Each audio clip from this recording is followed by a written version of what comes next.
I had gone to see my older brother, who lived in a small house on the other side of town. I went with Jay. Now, even though Jay wasn't an actual person, he was the only motorcycle that I ever owned. Traveling with Jay was like traveling with a best friend, and the things that we had been through together made me closer to Jay than anyone I had ever met. Jay was a gift from my brother on my birthday the previous year. At the time, I thought that it would make him happy if I visited him with it. I was right. I stayed with him and his wife for a few hours, laughing and talking about old times. I lost track of the time, but as soon as I noticed the sun going down, I told him that I was ready to head back home. "Are you sure you don't want to just sleep over?" he said, holding my shoulder as he accompanied me outside. "I wish I could, bro, but I have to walk my dog. The last thing I want is for the poor thing to peel over the floor. It's a rescue, so I'm still working on getting a good schedule down for her."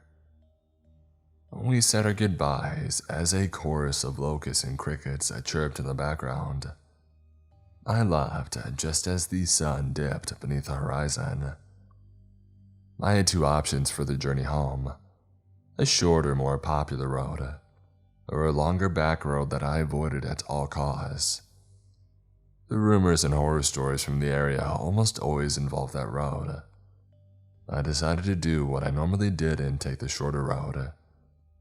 I knew there might be a little more traffic than the longer road, even though that it was getting late, but I figured it would still get me home quicker. Even before I made it to the road, I could hear people honking their horns. The horns told me that there was a traffic jam, but it was only when I reached the road that I saw the jam stretched on for miles.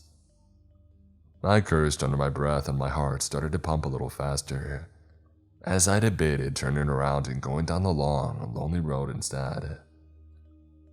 Thinking of my dog, I turned and headed for the other road.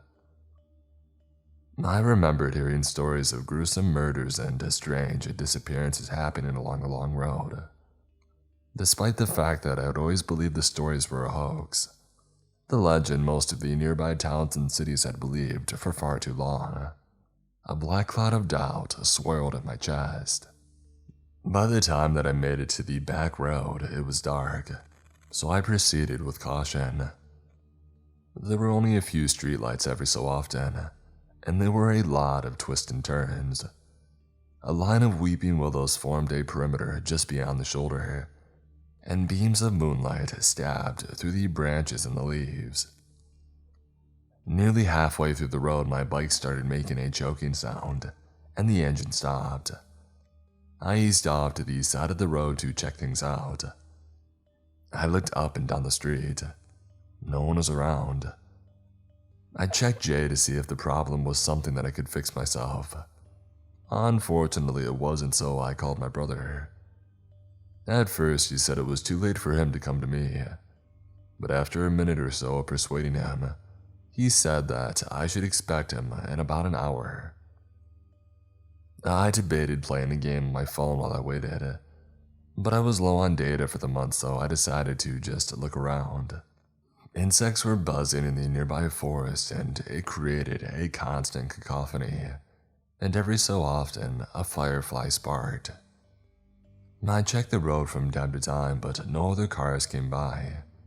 Even though it was a little late, I still felt that it was unusual for the road to be completely empty.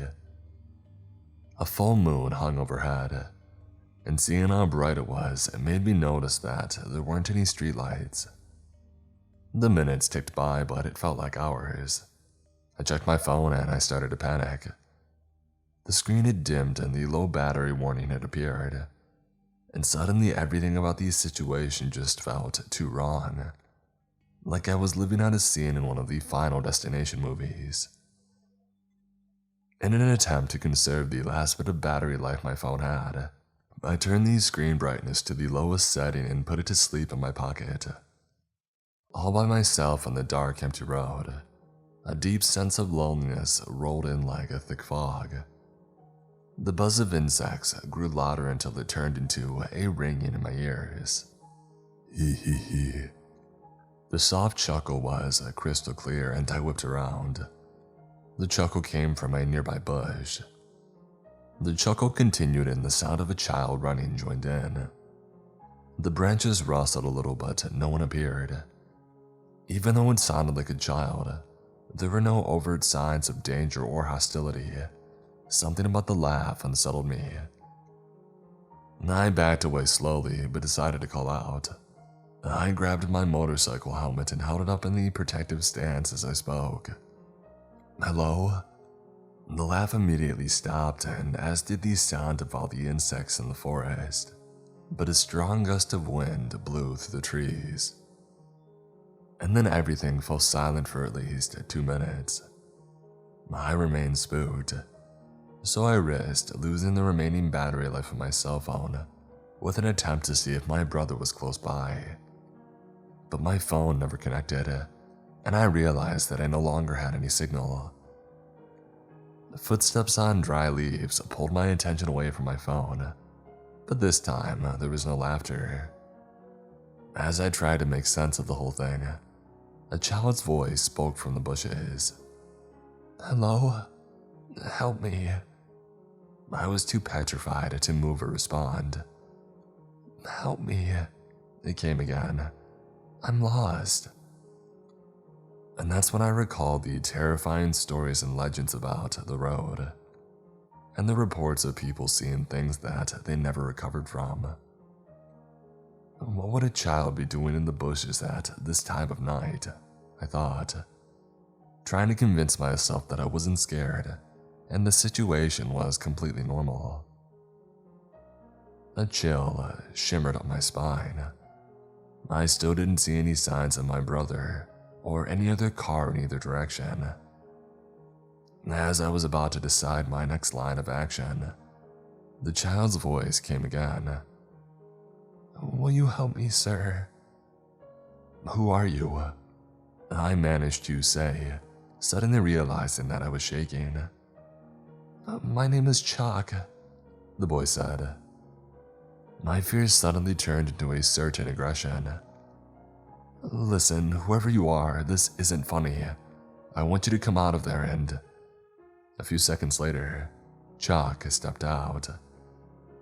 He was the height of a typical 6-year-old. Still unsettled by the situation, I stared at him as he stood beside the road with his head down. The small, silent figure was shirtless, barefoot, and was only wearing dark shorts.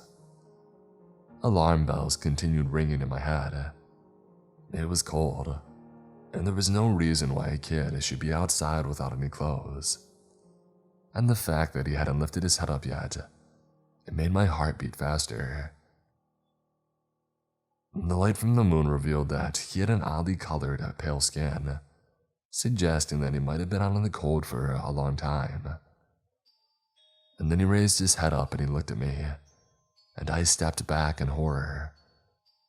I was expecting a few tears on the cheeks of the boy, but instead, stuffed into the small frame of a boy's head, was an elderly man's grimace.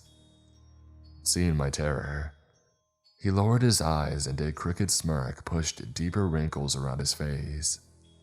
I screamed, dropped my phone and my helmet, and ran as fast as my legs could carry me, leaving my bike behind. As I ran, I thought that I heard that spooky, childlike laughter behind me. I wasn't running for long when a bright light shone on me. I glanced over my shoulder while I ran and caught a glimpse of my shadow. With the side of my eye, I also saw a smaller shadow behind my own, moving just as fast as I was. I immediately stopped running, screaming words that I can't even remember. I looked back to where the light was and only then heard the rumble of the engine, realizing that it was another rider. Oh, thank God. I sat under my breath as I stood in the middle of the road, waving down the rider speeding towards me. The bike slowed down and I looked around to make sure that No shadowy figures were around me. I ran to the rider to explain my situation.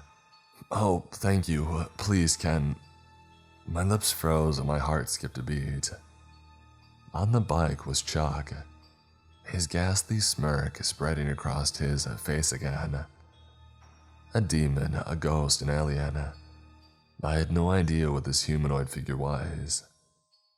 It had the face of an elderly man, the body of a child, and its eyes were glowing the same light as the headlight. "Need a ride?" it said, but not in a child's voice.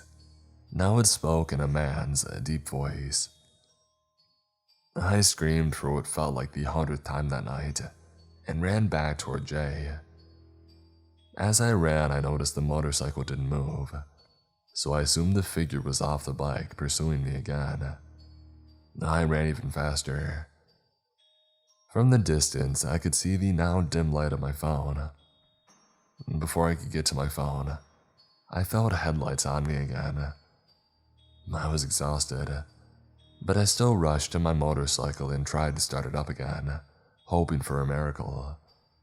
It didn't work and I screamed. I was still screaming when I heard a voice. "What the heck is wrong with you?" the voice said. It was my brother.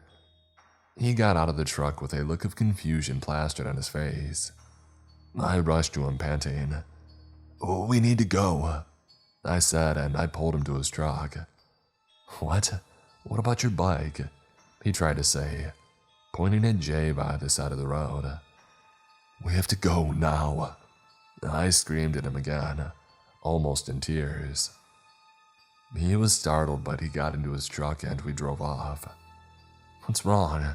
What the heck is going on? Were you running from someone?" he asked with a look of concern. My teary eyes were still alert. Occasionally, I looked forward to see if I would see Chuck or his motorcycle. My brother called my name and brought me back to the present. "Can you tell me what's going on?" After a few minutes, when I was sure that we were miles down the road, I told him the whole story. He was disturbed to say the least. But one thing that didn't make sense was the fact that he said he didn't see anybody while he was driving towards me. He had to have seen the motorcycle with the strange figure, I thought. It couldn't have disappeared. Or could it?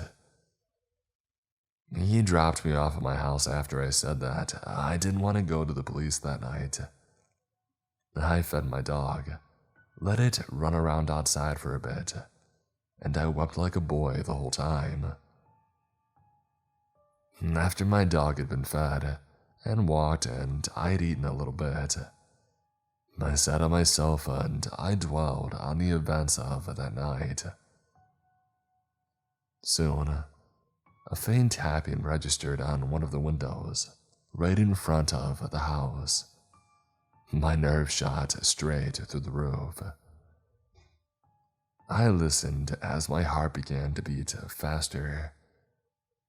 My dog made me jump when it started barking. I knew that there was trouble. I hugged myself and hoped that it was just a burglar or a vandal. Anyone but Chuck. When there were no more sounds for a few minutes, I ran quickly and checked the locks on all of my windows. When I saw that there were no signs of forced entry, I was relieved. In all honesty, it was probably all just in my head. As I headed back to my room, I froze at the sound of that horrific, childlike laugh. It took me a bit to figure out where it was coming from, but soon I realized that it was coming from my very own front door. My breathing soon became irregular. My heart picked up its pace, and my palms got sweaty. I grabbed a bat from the nearby closet, and I made my way to the door. I slowly opened it with the bat raised and I looked around. there was nothing there. My dog came out, still barking at what I couldn't even see. He was scared and startled, but not as scared and startled as I was. I gulped and backed into my house when my eyes finally saw it. Jay, my trusty motorcycle, was parked just by the corner of my house. I stared blankly at it for a few seconds, and then I slammed the door, headed for the phone, and I finally dialed the police. I no longer live there, and I don't own Jay anymore. It was by far the most terrifying thing that has ever happened to me.